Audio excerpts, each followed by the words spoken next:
ഞാൻ ഷഹബാസിൻ്റെ പിതാവിലേക്ക് പോകുന്നു, മുഹമ്മദ് ഇക്ബാലിലേക്ക്. ശ്രീ ഇക്ബാൽ, നിങ്ങളുടെ അങ്ങേയറ്റത്തെ വേദന അതേ ആഴത്തിൽ മനസ്സിലാക്കുന്നു. അതിനോട് 100% ഹൃദയം കൊണ്ട് ഐക്യപ്പെടുകയും ചെയ്യുന്നു. ഇനി വേണ്ടത് താങ്കളുടെ മകൻ്റെ മരണത്തിന് കാരണക്കാരായ അവർക്ക് നീതി വാങ്ങിക്കൊടുക്കുക, മകന് നീതി വാങ്ങിക്കൊടുക്കാൻ അവർക്ക് പരമാവധി ഈ പറയുന്ന നിയമത്തിൽ പറയുന്ന പരമാവധി ശിക്ഷ വാങ്ങിക്കൊടുക്കുക എന്നുള്ളതാണ്. അതിനുവേണ്ടിയുള്ള ശ്രമങ്ങൾക്ക് മുന്നോട്ടിറങ്ങുന്നത് എങ്ങനെയാണ് നിങ്ങൾ, ശ്രീ മുഹമ്മദ് ഇക്ബാൽ?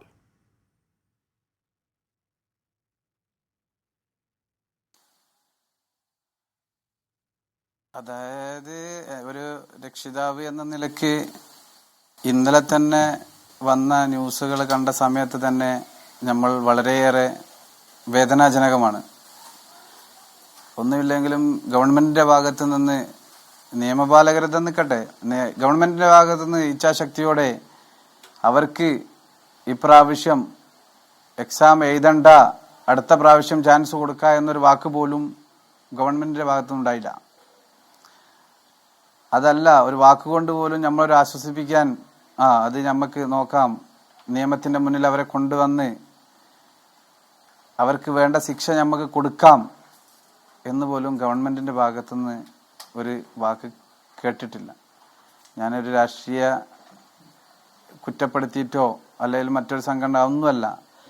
ഒരു മകൻ നഷ്ടപ്പെട്ട രക്ഷിതാവ് എന്ന അത് വേദന അനുഭവിച്ച ആൾക്ക് പറഞ്ഞാൽ മനസ്സിലാവും.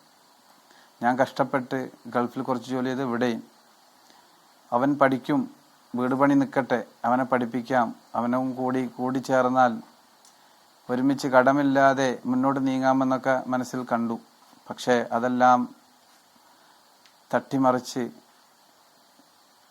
ക്രിമിനലുകളായ രക്ഷിതാക്കൾ ക്രിമിനലുകൾ, മക്കൾ അതേ രൂപത്തിൽ തന്നെയാണ് വളർന്നു വരുന്നത്.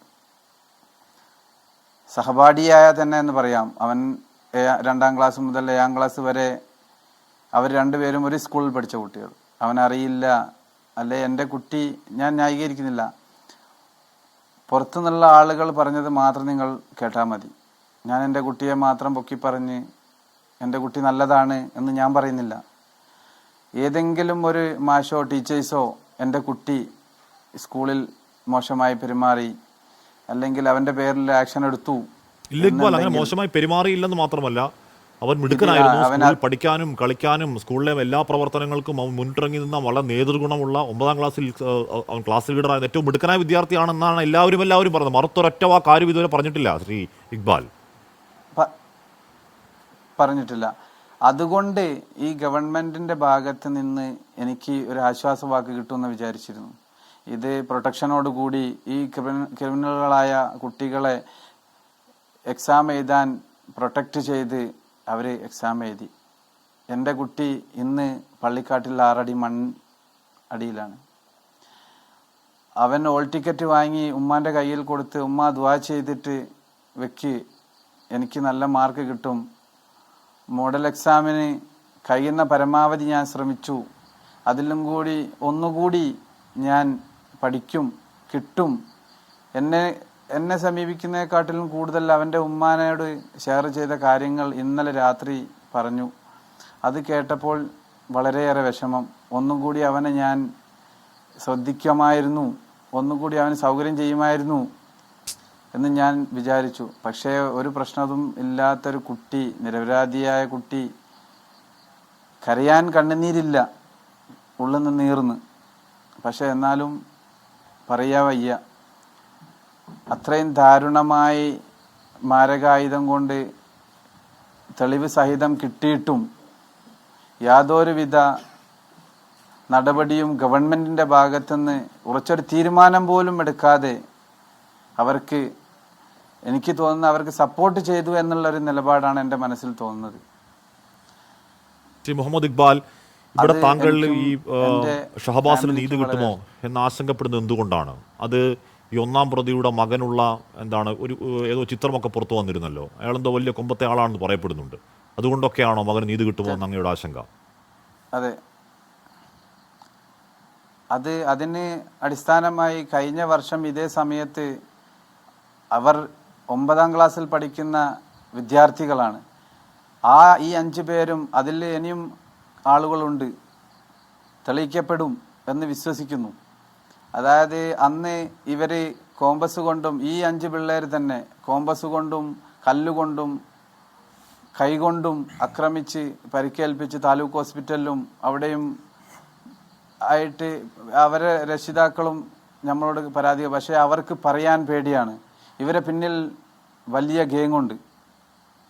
അവരെ ഭീഷണിപ്പെടുത്തി അവരെ അപായപ്പെടുത്തുന്ന വരെ ഉള്ള ഒരു സ്വരം ഉണ്ടായിരുന്നു പറഞ്ഞു കേട്ടു. പക്ഷേ അതിനൊന്നും വകവയ്ക്കാതെ എൻ്റെ നിരപരാധിത്വം, അതായത് എൻ്റെ കുട്ടി ഒരു തെറ്റും ചെയ്തിട്ടില്ല, നിരപരാധിയായ കുട്ടി മൃഗീയമായിട്ട് കൊല ചെയ്യപ്പെട്ടു. അത്യന്തം വേദന സഹിക്കുകയാണ്. എന്നാലും എനിക്ക് പറയാനുള്ളത്, ഇനി ഒരു രക്ഷിതാവിന് ഇതേപോലെ മനസ്സിനെ കീറിമുറിച്ച് വളരെയേറെ ഫാമിലി മൊത്തം ഇനി എന്താവും എന്നുള്ള ഒരു ചിന്തയിലാണ്.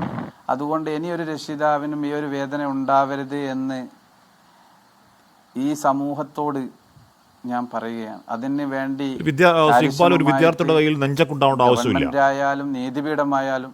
കരാട്ടൊക്കെ പഠിക്കുന്നുണ്ടെന്ന് കേൾക്കുന്നുണ്ട്, അങ്ങനെ ഉള്ളതാണെന്ന് അറിയില്ല. ഈ കരാട്ടക്കകത്ത് നെഞ്ചൊക്കെ പഠിക്കുന്നത് സ്കൂളിലൊന്നുമല്ല, അത് കുറേ അതിൻ്റെ മുകളിൽ കുറേ പഠിക്കുമ്പോഴാണ് നെഞ്ചൊക്കെ കരാട്ടയുടെ ഭാഗമായി വരുന്നത്. അപ്പോൾ ഈ കുട്ടിയുടെ പക്കലേക്ക് നെഞ്ചൊക്കെ വന്ന് ഒരു വീട്ടിൽ നിന്ന് പിടിച്ചെടുത്തതാണ്.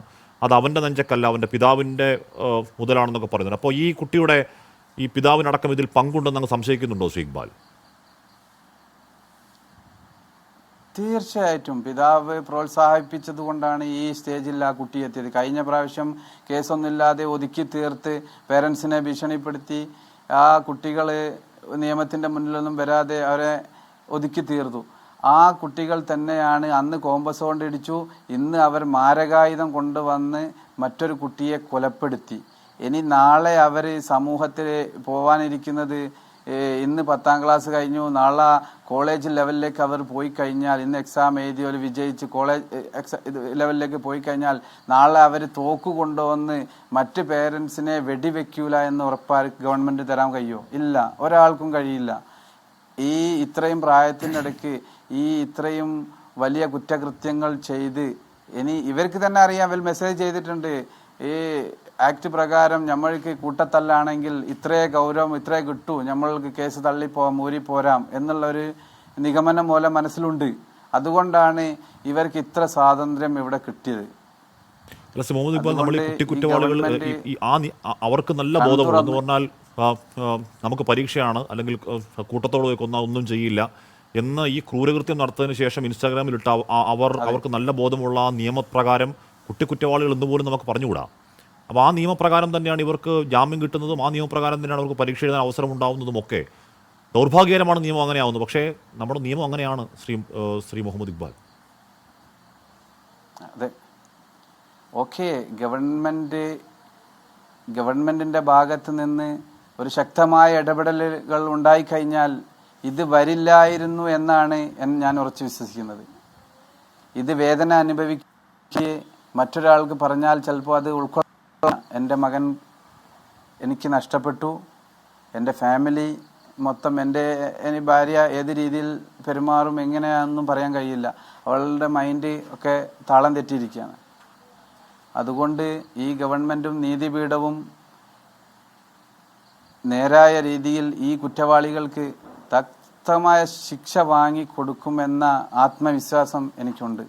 അതുകൊണ്ട് നിയമപീഠത്തിലും ഗവൺമെൻറ്റിലും ഞാൻ ഉറച്ചു വിശ്വസിക്കുകയാണ്. അതുകൊണ്ട് അവർക്ക് കിട്ടാവുന്ന അത്ര ശിക്ഷ വാങ്ങിക്കൊടുക്കണമെന്നാണ് ഞാൻ അപേക്ഷിക്കുന്നത്. നന്ദി ശ്രീ മുഹമ്മദ് ഇക്ബാൽ. എന്തായാലും താങ്കളുടെ പോരാട്ടം തുടരൂ. താങ്കളുടെ പോരാട്ടത്തിൻ്റെ ഏതളവ് വരെ താങ്കൾ പോകുന്നോ ആ അളവിലൊക്കെയും കട്ടയ്ക്ക് കൂടെ ഉണ്ടാകും എന്ന ഉറപ്പ് മാത്രം നൽകുകയാണ്. ഇപ്പോൾ അങ്ങയുടെ വേദന ഞാൻ മനസ്സിലാക്കുന്നു. താങ്കൾ അങ്ങേയറ്റം പരിക്ഷീണിതനാണ്, മാനസികമായും ശാരീരികമായും ഒക്കെ മനസ്സിലാക്കുന്നു. അങ്ങ് പോകൂ, വിശ്രമിക്കൂ, സമാധാനത്തിൽ വിശ്രമിക്കുമെന്ന് പറയാൻ പറ്റത്തില്ല. അങ്ങനെ ഒരു സാഹചര്യമാണ്, വല്ലാത്ത വിധിയാണ്. അത് ഉൾക്കൊള്ളുന്നു, അത് നാട് ഉൾക്കൊള്ളുന്നുണ്ട്, നാടൊന്നാകെ അങ്ങക്കൊപ്പം ഉണ്ട് ശ്രീ ഇക്ബാൽ. Thank you.